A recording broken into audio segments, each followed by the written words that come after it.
Ngayon, lalagay na natin yung ating manok.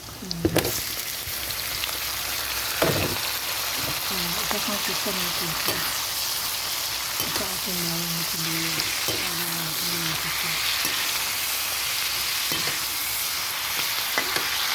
Habang sinasangkisa, lalagyan natin siya ng asin.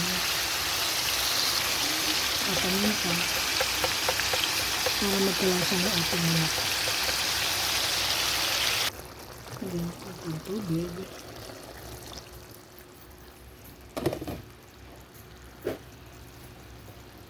Lagyan natin tomato sauce.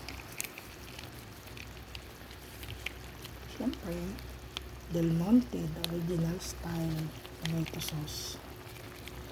And then, lalagyan natin siya ng liver spread. Ayan. Reno liver spread. Mataktak. Balik sa lahat ng Reno, nilagay ko dyan. Balikat. Then, nilalagay na natin ang ating gulay. Ayan, carrots, tatas, bell pepper. Sabay na yan.